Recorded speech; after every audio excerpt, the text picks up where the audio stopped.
राज्यात पुढील 2 दिवस पावसाचा इशारा. मुंबई, ठाणे आणि पालघरसह विदर्भ, मराठवाडा, खान्देश, मध्य महाराष्ट्र आणि कोकणात वादळी वाऱ्यासह पावसाचा अंदाज. बीड जिल्ह्यात अवकाळी पावसानं शेतकऱ्यांचं नुकसान, तर नंदुरबारमध्ये शेतीसह फळबागांचं मोठं नुकसान. तातडीनं पंचनामे करून मदत द्यावी, शेतकऱ्यांची मागणी. शेतातील कांदा पिकाची पाहणी करण्यासाठी गेलेल्या काका पुतण्यावर काळाचा घाला. विजेचा धक्का लागून दोघांचाही मृत्यू. अमरावतीच्या निंभी येथील घटना. भाजपचं जहाज ओव्हरलोड झाल्यानं बुडणार. उद्धव ठाकरेंचा निशाणा, तर ठाकरेंचं जहाज बुडण्याच्या मार्गावर. शिंदेंचा पलटवार.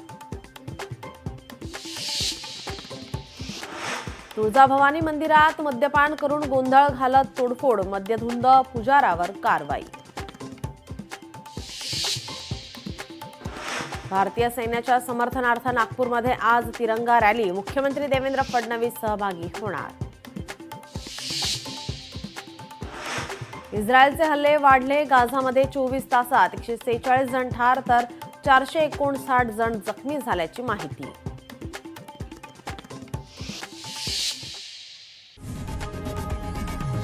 लोकशाही मराठी ऐका, पहा, जागरूक रहा.